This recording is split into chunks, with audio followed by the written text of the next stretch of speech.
All right, let's dive into a story today. It's a really powerful one about a father and his son.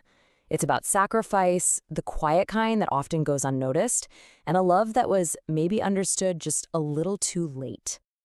This one sentence, this is everything. This is the heart of the whole story. It's a promise, it's a prayer, and honestly, it's a huge burden for a father named Ramesh. This is why he does everything he's about to do. So, to really get this, we have to start with the man himself, Ramesh. Let's talk about his quiet, almost invisible dedication. Just try to imagine his life for a second. He's up before the sun, working on those tracks. It doesn't matter if it's scorching hot or freezing cold, he's out there. And his body, well, it shows it. Rough hands, a back that's always a little bent. But here's the thing, the incredible contrast. No matter how harsh his world was, the love he had for his son was just endless and soft. This really lays it all out, doesn't it? On one side, you've got his reality, the constant pain, the worry about money. But on the other side, you see the why. It was all for his son, Arav. His love was the engine that kept him going. A love he never really talked about, but one that was completely, totally unconditional. And then there's Arav. He's 12.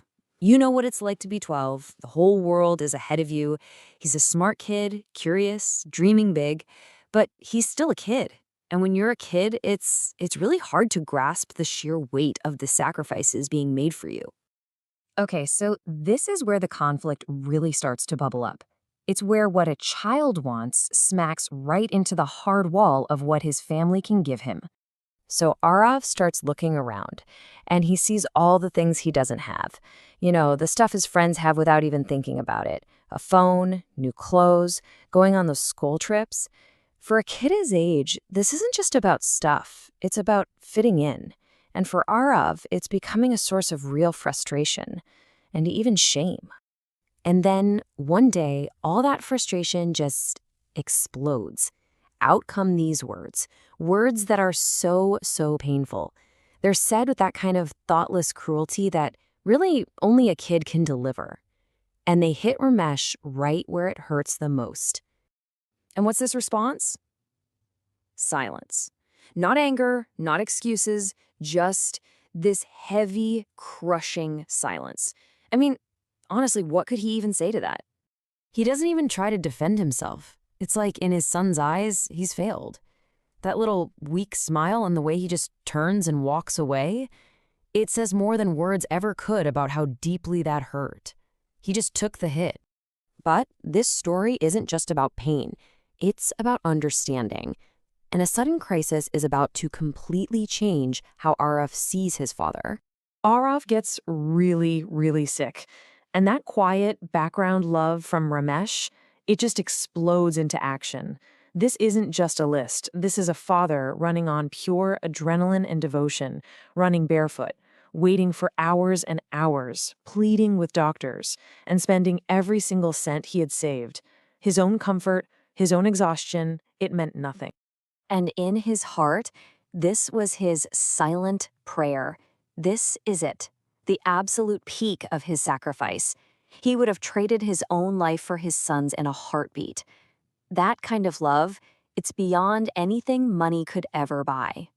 And as Arav gets better, he finally sees it. He looks at his dad, who's just worn out and thin, and he gets it.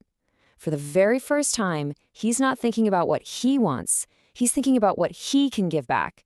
He wants to give his dad the security he never had.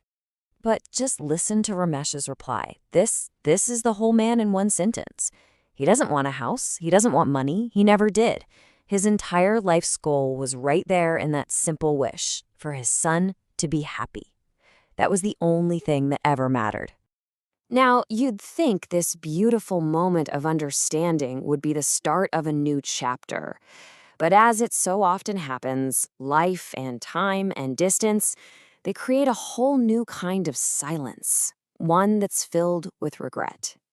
So the years start to fly by. Arav does exactly what his dad always wanted. He gets a scholarship. He moves to the city for college.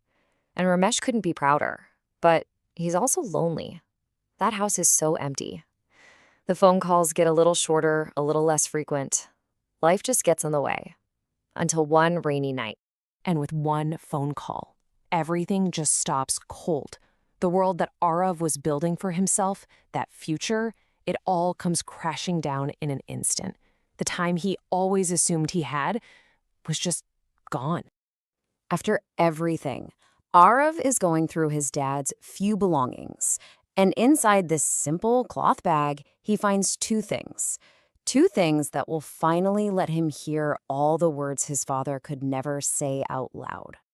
And this brings us to the end of our story, the final heartbreaking resolution where the true depth of Ramesh's love is finally laid bare in his own handwriting. This line from the letter, wow, it's his final answer to that awful question Arav asked him as a boy. He's saying, yes, I was poor, but you misunderstood my wealth. His richness was never in his pocket. It was always in his heart. And then, the final entry in his diary. He didn't write about his hard life or the pain. He wrote about his son. This was his life's work. His legacy wasn't the railroad tracks he fixed. It was the boy he raised. His entire identity was just being a father. So the story closes out years later. Arav is a success, just like Ramesh dreamed. And he goes back to that railway station, a place of so much hard work and tragedy, and he talks to his dad. He's finally able to give him the one thing he ever wanted, his happiness. But it's a happiness that's always going to be shadowed by the things he wishes he'd said.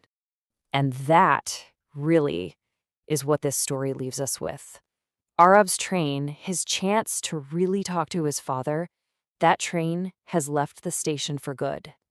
It's such a powerful reminder that our chances to connect, to say I love you, or I'm sorry, or just thank you, they're not unlimited. So it leaves us all with a pretty heavy question, doesn't it? What words have we left unsaid?